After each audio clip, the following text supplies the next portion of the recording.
Bonjour les mamans, j'espère que ça va bien. Alors, nous voici dans cette troisième capsule sur notre sujet des pertes urinaires. Alors, une fois qu'on a déterminé si c'était normal ou non d'avoir des pertes urinaires, puis qu'on a réalisé que finalement, pour la majorité d'entre nous, ce n'est pas normal d'en avoir, bien, quelles sont les solutions de traitement qui s'offrent à nous? Parce que oui, il existe des solutions, il existe des traitements pour aider ça. Et c'est ce qu'on va parler aujourd'hui ensemble. Mais juste avant, si vous ne l'avez pas encore fait, je vous invite à vous abonner à ma chaîne YouTube.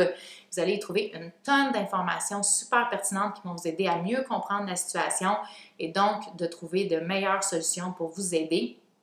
Et quand on parle de solutions de traitement pour les pertes urinaires, souvent la première chose qui nous vient en tête, c'est d'aller à la pharmacie s'acheter un paquet de serviettes hygiéniques pour les incontinences.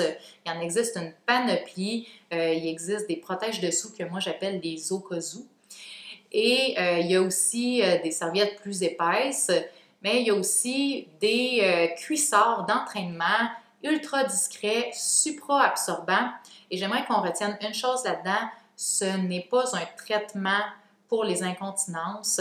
En fait, les produits comme ceux-là, ce sont l'ennemi numéro un du traitement pour les incontinences parce que si on persévère à faire des activités physiques avec des fuites urinaires, on va aggraver la situation et le petit protège-dessous qu'on portait au départ va finalement finir par devenir une protection qui est beaucoup plus importante. Puis je pense que personne n'a vraiment envie de se retrouver là. Sinon, il existe des dispositifs qu'on appelle PESER, les compagnies justement qui font des produits d'incontinence en vente, qui sont jetables.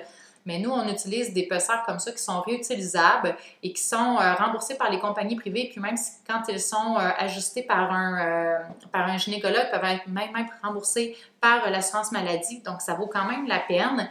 Il y a même des mamans qui m'ont dit qu'elles utilisaient leur coupe menstruelle, puis que ça aidait à diminuer leur perte urinaire. Et c'est pas faux, tous ces dispositifs-là viennent faire une pression sur l'urètre et diminuer l'écoulement au niveau des urines. Et c'est de loin une meilleure solution que les produits d'incontinence.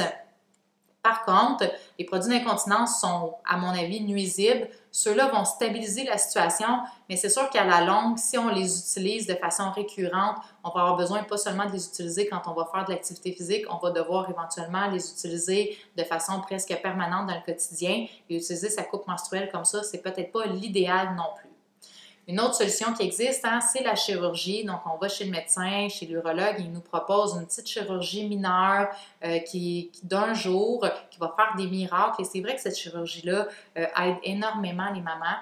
Par contre, c'est une chirurgie qui va avoir ses limites parce que dans le temps, à un moment donné, la chirurgie ne fera plus son travail efficacement.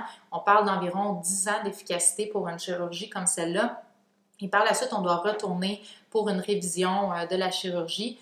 Et le taux de complication au niveau de ces chirurgies-là est plus élevé que la moyenne. D'ailleurs, Enquête a fait un reportage dernièrement là-dessus. Donc, si vous avez l'occasion de le regarder, ça vaut la peine de regarder ça. Mais ce qu'il faut garder en tête, c'est qu'une chirurgie, ce n'est pas sans risque et que c'est une solution de dernier recours. C'est quelque chose qu'on va aller vers ça si les autres solutions n'ont pas été tentées, si les autres solutions qu'on a tentées avant n'ont pas fonctionné. Maintenant, qu'est-ce qui nous reste?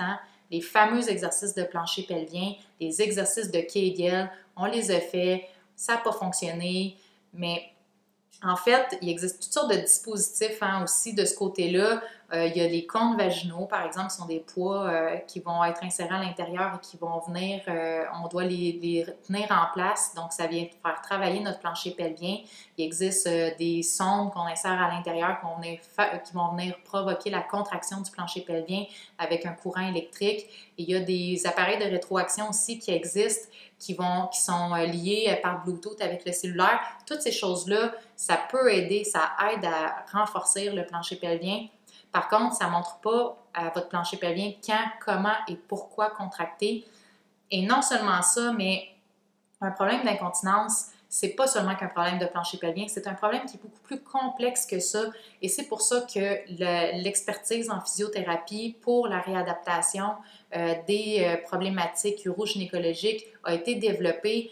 C'est pas si on pouvait régler un problème avec un dispositif à 70 pourquoi est-ce que j'aurais été faire 3 ans et demi d'université supplémentaire pour développer mon expertise?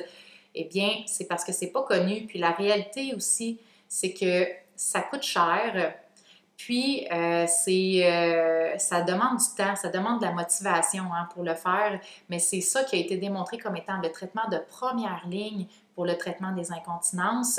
Et c'est pas moi qui l'invente, hein, ce sont des panels internationaux, des associations sur l'incontinence qui émettent ces recommandations-là. Et la physiothérapie et les exercices du plancher pelvien devraient être proposés en première ligne avant toutes les autres choses. Et une fois que ces ressources-là ont été épuisées, là, on va penser à aller chercher les autres solutions de traitement.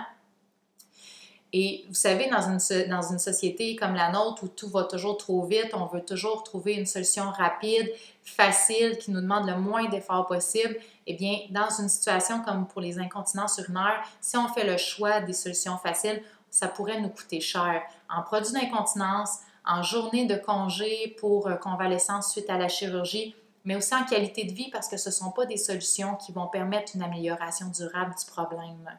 Donc, au bout du compte, on va peut-être se rendre compte finalement que d'avoir pris la peine de faire de la physiothérapie pour ça, ça aura peut-être été une aubaine au bout du compte là, finalement. Donc, si vous voulez en savoir davantage sur toutes ces informations-là, finalement, vous pouvez vous abonner à ma liste d'envoi, puis vous allez être informé du prochain webinaire que je vais offrir sur les 10 les 10 règles d'or pour un périnée et des abdominaux en santé. Et vous allez en connaître un peu plus sur la physiothérapie, mais aussi sur mon programme en ligne de réadaptation des abdominaux et du plancher pelvien à faire à la maison et qui est très abordable aussi, qui vous guide étape par étape dans une réadaptation vers vos objectifs. Donc, je vous remercie infiniment de suivre mes capsules. J'espère que vous appréciez le contenu. Puis, on se dit à bientôt pour une autre vidéo. Bye bye!